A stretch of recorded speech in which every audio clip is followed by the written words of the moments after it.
I'm going to interrupt you very briefly while you've been introducing Julie Sirkin. They're telling us that right now we have a guest from Iran. Iran's Minister of Foreign Affairs, Abbas Araghchi, is joining us now from Tehran. Minister Araghchi, we appreciate your making time to speak to us right now. We have a series of questions. We know that you are one of the few in that country who have the access to communicate outside of a country where there is a large blackout of communications at this time. First and foremost, our question to you, sir, is can you give us a better understanding of the situation on the ground there, the impacts that have taken place? And separately, can you confirm to us that the Ayatollah and the president are both still alive? Well, thank you for having me.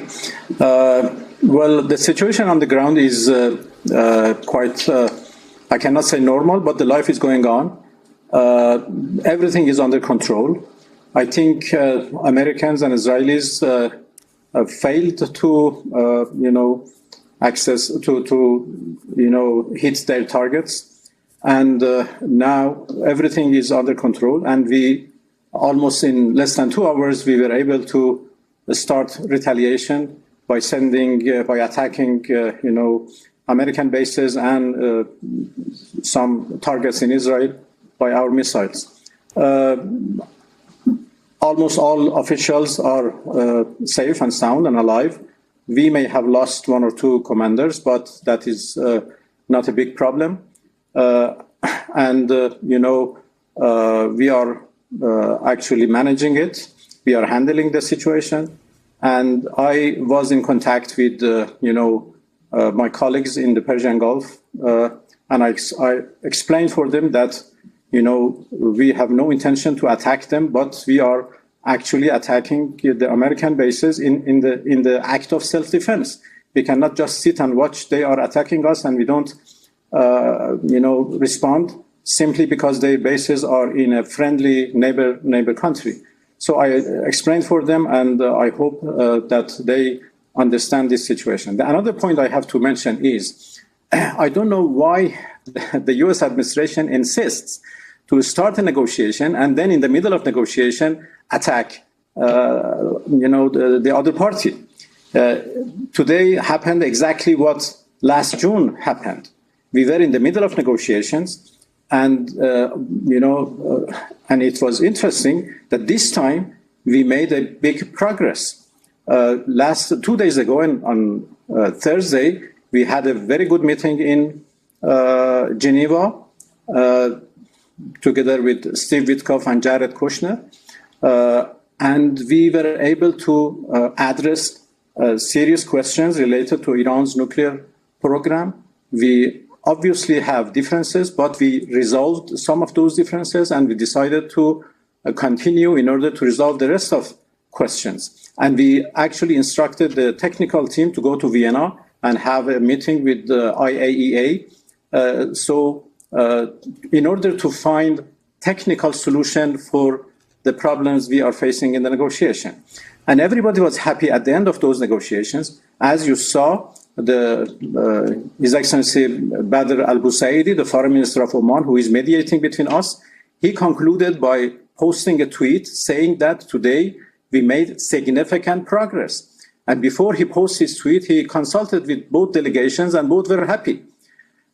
So I don't know why, while we were progressing in our talks and we had made good, achievement, and a deal was at our reach, why they decided to attack us. Perhaps, it was others who dragged the United States for their own benefits into this, conflict. It's really pity. It's very unfortunate.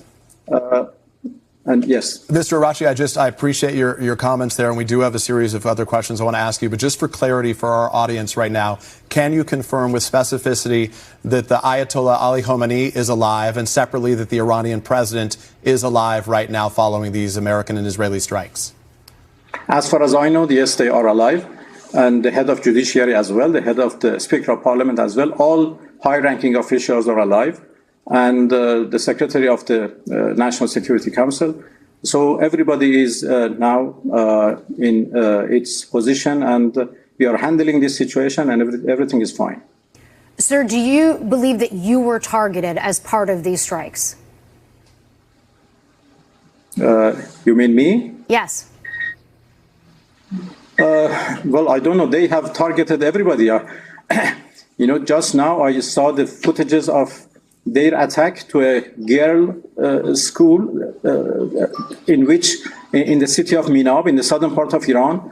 So 57 girls were killed by their strike. So when they strike a school, so they can also, hit others easily. This attack was unprovoked, illegal, and absolutely illegitimate, and against the international law, and should be condemned. That is obvious. You said that Iran is prepared to take self-defense towards these actions. What would that entail? Well, we are facing an act of aggression, and obviously we have every right to defend ourselves. So what we are doing is act of self-defense, which is absolutely legal and legitimate. So, and we think that we are fully prepared for that, even more prepared than previous time, the 12-day war. And I believe we managed this. We know very well how to defend ourselves. We learned lots of lessons from the previous war, and we will certainly teach the aggressors a lesson they deserve. Mr. Arachi, if I may ask you very quickly right now, we know that Iran, via the IRGC, the Revolutionary Guard, via its proxies, Hezbollah, Hamas, the Houthi rebels in Yemen, has carried out attacks on Americans, on others throughout that region.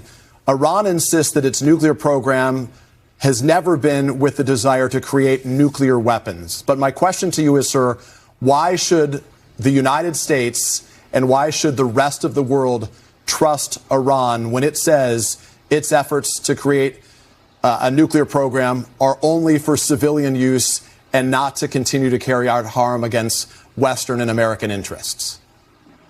Well, first of all, we don't have proxies. There are certain groups who are fighting for a just cause, and we support them. So that would make them a proxy, correct, sir?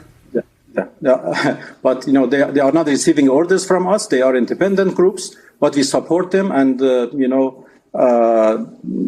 we support them in their fight for the right of self-determination or to free their land from occupation, whatever. But for the time being, we don't need anybody for our defense. We are capable enough to defend ourselves, and we will do that, and we don't need the help of anybody. On our nuclear program, I think there are every reason that Iran does not want nuclear weapon. And the whole world has tested us when in 2015 we signed a deal and we announced very clearly that Iran would never seek, develop or acquire nuclear weapons, and that was a permanent commitment in 2015 deal. I know that President Trump doesn't like that deal, but at least we proved our goodwill, and we proved that we are not seeking nuclear weapons. And it was not Iran who withdrew from that deal, it was the US. And still in 2025, when the US offered us negotiation to find a solution for Iran's nuclear program, again, we accepted. We entered into negotiation in good faith. At least 3 times we came to a good conclusion, but my interlocutor in the other side couldn't sell it in Washington. Then they suddenly attacked us. Again, this time, we entered into negotiation with the help of our Omani friends and others. Everybody supported those negotiations. And, we made significant progress this time, and then they attacked us. So it is us who have, negative, bitter experiences from talking to the United States. We have never wanted nuclear weapon. There is both religious, convictions, by us, the verdict by the Supreme Leader, who considered all these weapons as inhumane and against the Islamic teachings. At the same time, they have no place in our security doctrine, and I can explain. But I would like to reaffirm once again that we have proved our goodwill. We negotiated with E3 and then E3 plus 3 or P5 plus 1, and we concluded a deal the whole world celebrated, and we remain committed to that deal in 2015. But it was the US who withdrew, not us. And again, the experiences of last year and this year. So I think the one who should prove its good faith, its goodwill, is the United States, not Iran. Sir, as many Americans are waking up this morning seeing images of Israel and other nations try to defend itself, what is your message to the American people about how far Iran will go? Well, we have no limit to defend ourselves. Does that include attacking Americans? Well, we are attacking the American military built-up in our region. We are not attacking Americans in their land. Americans are attacking our people in our cities. But this is not what we are going to do. We are attacking the Americans' bases, military bases in the region, and military installations and facilities. And this is only as an act of self-defense. We are not the one who started this aggression. It was the United States and Israel who started this aggression. So there is no limit for us to defend ourselves, but once the aggression is stopped, we would also stop our self-defense. This is quite obvious and quite natural. Mr. Araghchi, in recent weeks, we saw a crackdown by the Iranian regime on civilian protesters throughout that country. Depending on where you receive your information, hundreds or even thousands, perhaps tens of thousands of Iranian people were killed. In this moment, for the Iranian people, will you commit that Iran will not crack down, will not attack, maim, or kill the people of Iran if they choose to protest peacefully against their government? Well, I have to correct your disinformation. We didn't crack down the protesters, we cracked down a terrorist operation. From 28 December to 7 January, we had peaceful protests in our streets, and that was absolutely tolerated. Even the government decided to engage with the leaders of those protests to find a solution for the problems they have faced. And everything was peaceful and nobody was killed. But on 8 January to 10, it was totally a different story. Armed elements added to those protests. They came from outside. They received instructions from outside, specifically from Mossad and Israelis, and they started shooting at our police and security forces. So it was completely a different story, a terrorist operation, and we had no way but to crack it down. So for clarity, you're saying that those who were killed were exclusively foreign agents? None of them, is your claim, were Iranians? Let me explain. Those elements entered into the demonstrations and protests, and they started shooting at our police forces, and then they started shooting at people, and it was very strange. And then they started even shooting at the protesters. Why? Because they wanted to increase the number of killings, because the President of the United States had said that if there are killings, I will come to rescue. So in order to drag him into a war with Iran, they started shooting at people, so they increased the number of, in order to increase the number of deaths. And the total number was, as we have said, 3,117, and the list of all victims have been already published by us. About 2,500 of which are considered by us as martyrs, ordinary people who were killed by these terrorist elements. 200 police forces. What do you do in the United States if somebody shoots at your police? You would certainly react very harshly. And this is what we did. And then it was, over in less than in 2.5 days. So please distinguish and separate between protesters, peaceful protesters in the streets, and then a terrorist operation, which was something else. So we consider those 3 days as a plot by Israelis and the continuation of 12-day war. So why they did it? Because last time in the war, in 12-day war, they saw that people came to the streets in support of the Islamic Republic. There was a social unity in support of the system.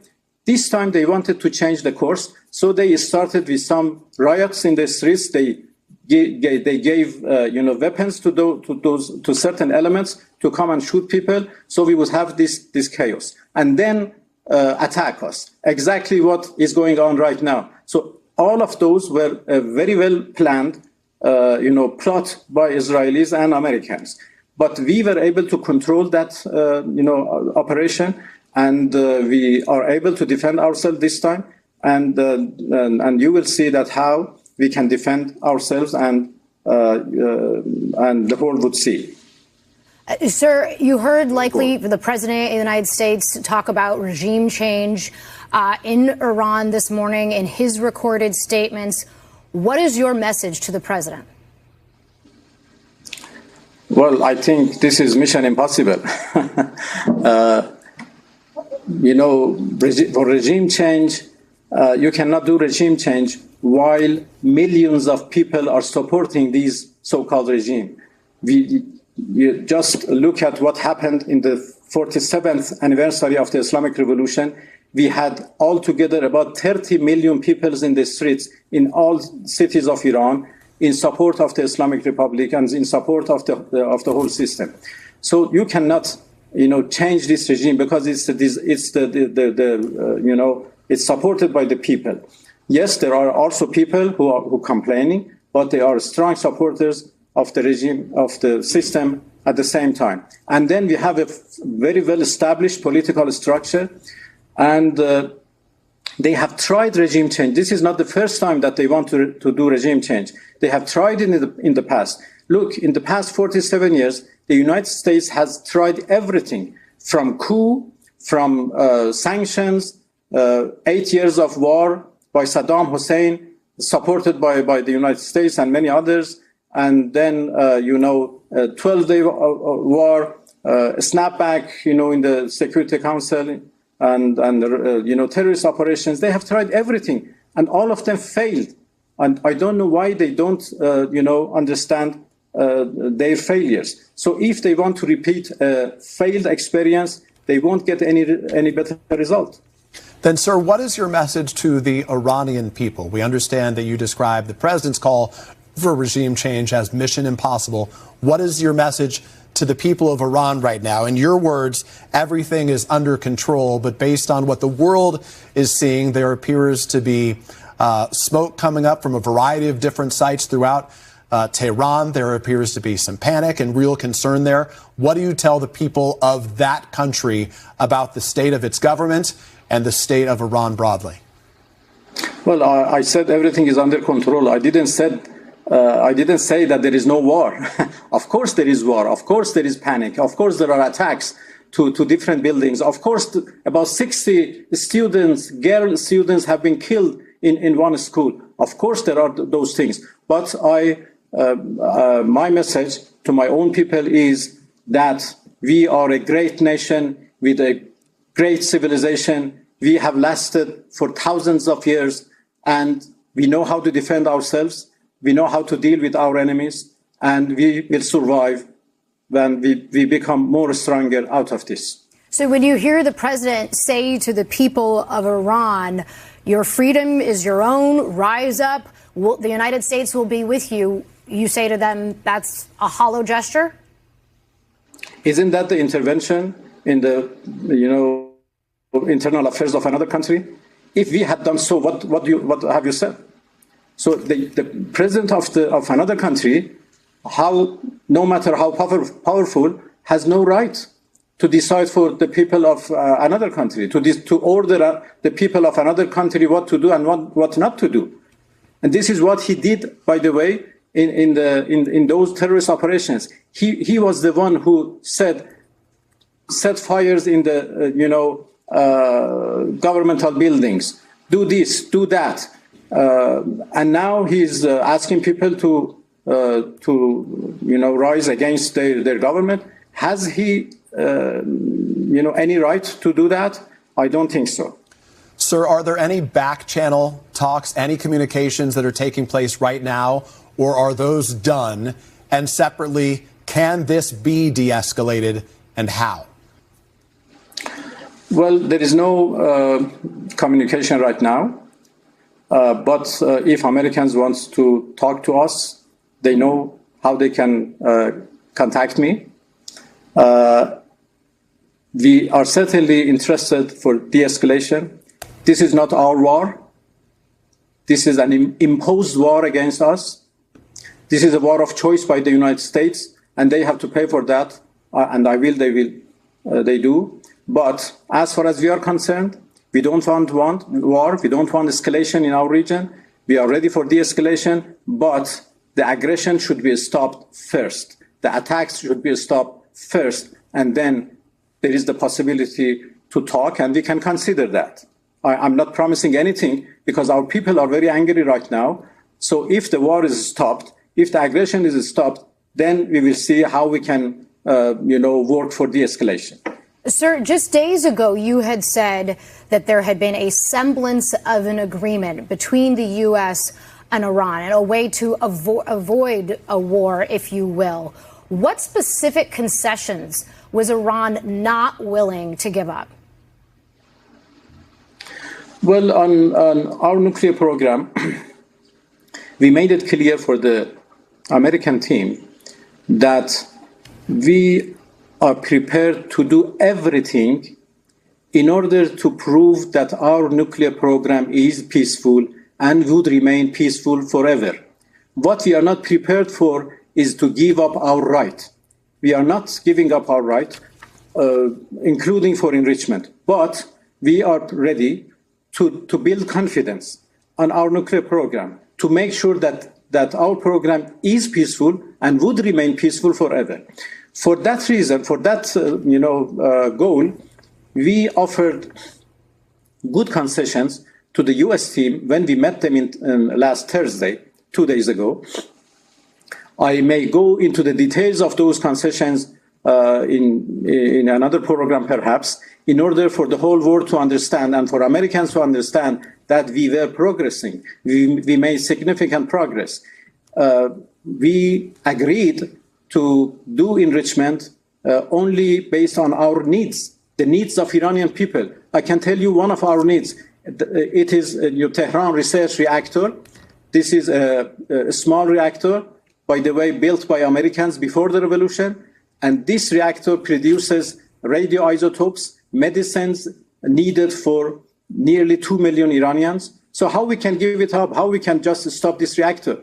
So we would continue our program based on our own needs. This is what we can do, and we are prepared to do that. And we can accept, robust verifications and monitoring by the agency, and we can even do some more confidence-building measures in order to, make sure, as I said, that everything would remain peaceful. So I see the possibility to, reach a deal which can guarantee that Iran's program is peaceful. At the same time, sanctions are lifted and economic cooperation can be, started, and we go for peace. And I don't know why the United States, why President Trump just missed that opportunity. Ask the foreign minister of Oman how close we were to get a deal.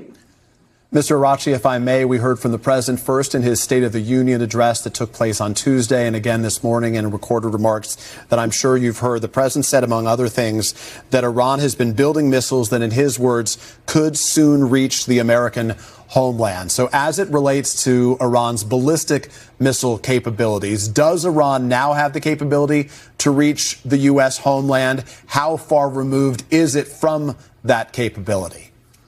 No, we don't have that capability.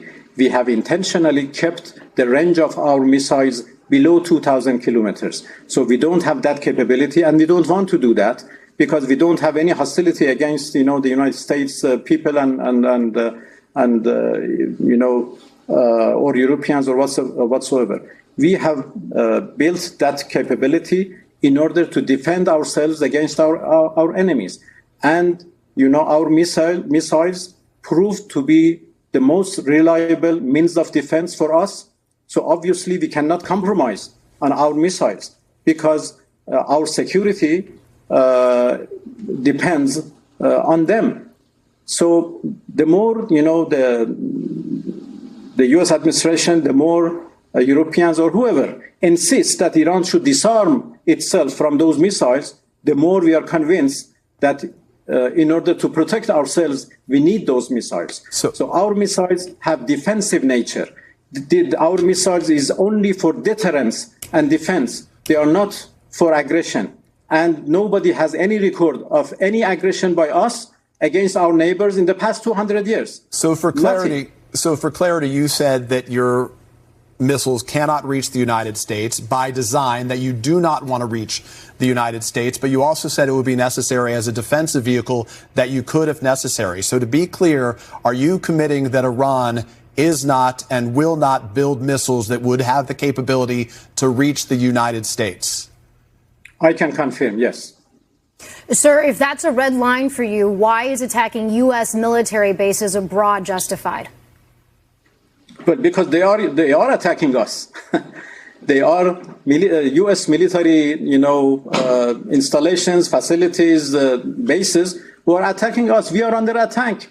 Why don't you, recognize this fact? We are under the attack by U.S. forces in the region. So we have every right to defend ourselves. And how to defend ourselves? We attacked, the U.S. bases. This is obvious. This is a very simple fact. And I hope that, and I'm sure that people would understand that. We are not the one who attacked Americans. We are only defending ourselves.